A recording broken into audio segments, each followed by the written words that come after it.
அவங்க எல்லாம் government officer sir. Government is a party here. Government is not a judgement. அவங்க judge கிடையாது. Bureaucracy sir. அவங்க எல்லாம் நோ, அவங்க தான் பார்ட்டியே. இந்த ஊர்ல தான் எஃப்ஐஆர் கம்ப்ளைண்ட் யார் கொடுத்திருக்கா தெரியுமா உங்களுக்கு? இந்த கேஸ் 41 இறந்த கம்ப்ளைண்ட் யார் தெரியுமா? Police inspector. நான் கேக்குறேன், போலீஸ் இன்ஸ்பெக்டர் வந்து கம்ப்ளைண்ட் பண்ணிட்டு அவர் எப்படி ஐஓவா மாறுவார்? ஒரு விசாரணை ஆணையம் தமிழகத்துல இருக்குல்ல, நீங்க காட்டுங்க அவங்களுடைய வரையறை என்ன, நீங்க எனக்கு சொல்லணும்.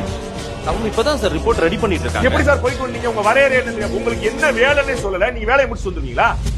நீங்க சப் எடிட்டரா, ரிப்போர்ட்டரா, கேமராமேனா, எடிட்டரா சொல்லவே இல்ல. நீங்க போய் வேலையை முடிச்சு வந்துட்டீங்க. போய் பேட்டி கொடுத்து வந்துட்டீங்க. என்ன பண்ணீங்க நீங்க? உங்க வரையறை பேட்டி இல்ல சார். அவங்க வரையறை ஒரு கருத்தை வெளிப்படுத்துறாங்க. அதுதான் ரிப்போர்ட். நீங்க முடிவு போறீங்க. நீங்க முன்னாடி கருத்து வச்சுட்டீங்க. தமிழக அரசு கருத்து சொல்லிருச்சு. என்னங்க பாக்கி இருக்கு?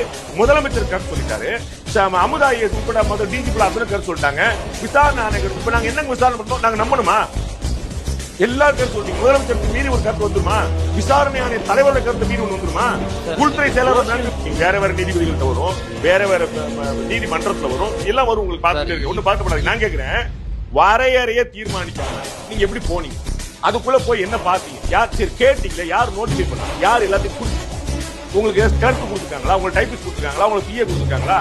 செக்ரட்டரி கொடுத்துருக்காங்களா? விசாரணை ஆணையம் செக்ரட்டரி கொடுத்துருக்காங்களா? விசாரணை சிஎம் கொடுத்துருக்காங்களா? விசாரணை எங்க உட்கார்ந்து விசாரிக்க சொல்லிருக்காங்களா? நாங்க அங்க வரணுமா? நீ எங்க வரணுமா? ஏதாவது ஒண்ணு நடந்திருக்கா? அரசு ஒரு பாயிண்ட், அரசு ஒரு சைடு, தாவைக்கா ஒரு சைடு.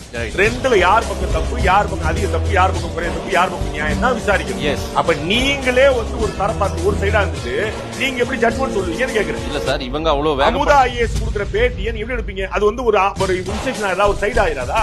அவங்க வந்து நியூட்ரலா இருக்க வேண்டியது. அப்ப தமிழக டீகோட் பண்றாங்க சார். இன்னொன்னு என்ன நடந்துச்சுன்னு டீகோட நீதிமன்றத்துல பண்ணுங்க. டீகோட ஆணையத்துல எல்லாத்தையும் நீதிமன்றத்துல கொடுத்திருக்காங்க சார். எதுக்கு நிறைய